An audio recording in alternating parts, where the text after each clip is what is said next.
नमस्कार and welcome to the Spark Success. दोस्तों, एक समय की बात है जब गौतम बुद्ध हमेशा ही प्रवचन के लिए समय पर पहुंच जाया करते थे। वो कभी भी देर से नहीं आए थे और ना ही उनकी वजह से कभी किसी को इंतज़ार करना पड़ा था। लेकिन आज पहली बार ऐसा हुआ था कि उनके अनुयायियों को उनका इंतज़ार करते हुए काफ़ी समय हो गया था, लेकिन गौतम बुद्ध अभी तक प्रवचन सभा में नहीं पधारे थे। शिष्य आपस में बातें करने लगे थे कि ज़रूर गौतम बुद्ध को कोई ज़रूरी काम आ गया होगा, वरना हमेशा ही वो समय पर आ जाया करते थे। शिष्य ये बात कर ही रहे थे कि तभी तथागत गौतम बुद्ध अपने हाथ में एक कमल का फूल लिए पहुँचे और एक पेड़ के नीचे लगे आसन पर बैठ गए। वहाँ आश्रम में लगभग 600 से अधिक शिष्य प्रवचन सुनने के लिए इंतज़ार कर रहे थे। इन 600 शिष्यों के अलावा भी आश्रम में एक और शिष्य था जिसका नाम था महाकश्यप। आश्रम के बाकी शिष्य मानते थे कि महाकश्यप पागल है, क्योंकि वह कभी भी उनके साथ बैठकर बुद्ध के उपदेशों को नहीं सुनता। उसने आज तक कभी ध्यान भी नहीं लगाया और ना ही कभी ध्यान का प्रयास करता था। वह चुपचाप एक पागल की तरह एकांत में एक पेड़ के नीचे बैठा रहता था। ना तो वो किसी से बात करता और ना ही कोई और उससे बात करने की कोशिश करता।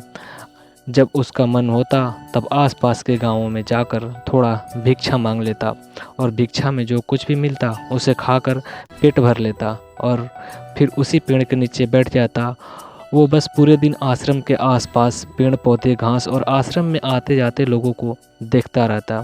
सभी को लगता था कि वो एक धार्मिक इंसान नहीं है। आश्रम में रहने वाले सभी भिक्षुओं का मानना था कि वो एक पागल या मूर्ख इंसान है जिसे कोई कुछ सिखा नहीं सकता। तो आज जब गौतम बुद्ध आए और आते ही आसन में बैठ गए, बैठते ही उन्होंने अपने हाथ में लिए कमल के फूल को देखना शुरू कर दिया। शिष्य इंतज़ार कर रहे थे कि बुद्ध कुछ बोलेंगे, लेकिन बुद्ध कुछ भी नहीं बोले। वो बस उस कमल के फूल को ध्यान से देख रहे थे। वो उस कमल के फूल को देखने में इतना खो गए, इतना मग्न हो गए कि कब घड़ी की मिनट घंटों में बदल गई उन्हें पता ही नहीं चला। कई घंटे बीतने के बाद भी तथागत बुद्ध ने एक शब्द भी नहीं बोला था। वो बस उस कमल के फूल को देखने में मग्न थे। तब वहाँ बैठे शिष्यों के अंदर जोरों की बेचैनी मचने लगी। सभी इंतज़ार करते करते परेशान हो गए। तभी वहाँ बैठे सभी भिक्षुओं को पीछे से ज़ोर से हंसने की आवाज़ आई। जब उन्होंने पीछे मुड़कर देखा तो उनके आश्चर्य का ठिकाना न रहा। महाकश्यप गौतम बुद्ध की तरफ देखकर जोर जोर से हंस रहा था। इतने सालों में भिक्षुओं ने आज पहली बार महाकश्यप को हंसते हुए देखा था। इससे पहले वो कभी नहीं हंसा था। वो भी इतनी अद्भुत हंसी तो कभी नहीं। लग रहा था जैसे मानो उसके साथ सारा ब्रह्मांड हंस रहा था। उसकी वो भयंकर हंसी पूरे आश्रम में गूंज रही थी और वो बस हंसे जा रहा था। भिक्षुओं ने बुद्ध की तरफ देखा तो वो अब भी उस कमल के फूल को देख रहे थे और उनके आँखों से आंसुओं की धारा बहे जा रहे थे। थोड़ी देर बाद जब महाकश्यप ने हंसना बंद कर दिया, उसके बाद बुद्ध ने अपनी नज़र उस कमल के फूल से हटाई और वहाँ बैठे भिक्षुओं की तरफ देखकर कहा, मैं जो कुछ भी तुम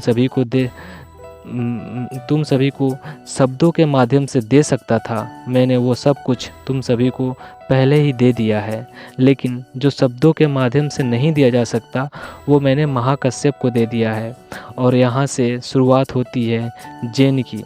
जेन एक संस्कृत का शब्द है जिसका मतलब है ध्यान। तथागत बुद्ध ने दुनिया को ध्यान सिखाया और फिर बौद्ध धर्म इस ध्यान को चीन तक लेकर गए, जहाँ इसे जिन कहा जाने लगा। फिर चीन होते हुए जिन प्रक्रिया जापान, कोरिया, दक्षिण और पूर्व एशिया के कई देशों में फैल गया। जिन एक आत्मज्ञान प्राप्त करने की एक बहुत ही अजीब लेकिन अद्भुत तरीका है, क्योंकि इसमें किसी भी तरह का कोई बाधा या कोई बंधन नहीं है। क्योंकि इस परंपरा का ना तो कोई विज्ञान है, ना ही कोई शिक्षा, ना कोई ग्रंथ और ना ही निश्चित अभ्यास करने की कोई विधि। बस आपको अपनी आंखें बंद करके बैठ जाना है और इंतज़ार करना है। फिर ये घटना आपके अंदर आज नहीं तो कल घट ही जाएगी।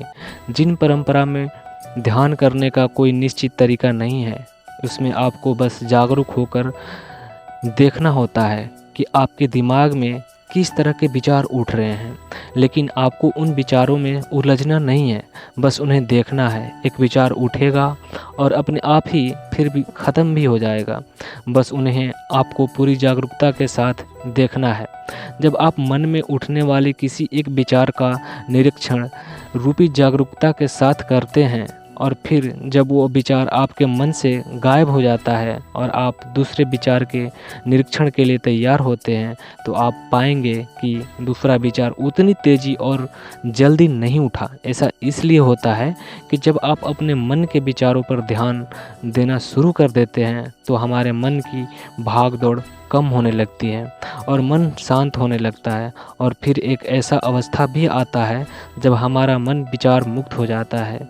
दो विचारों के बीच की यही विचारहीनता ही सच्ची चेतना कहलाती है। Thank you. प्लीज़ चैनल को सब्सक्राइब करिए, लाइक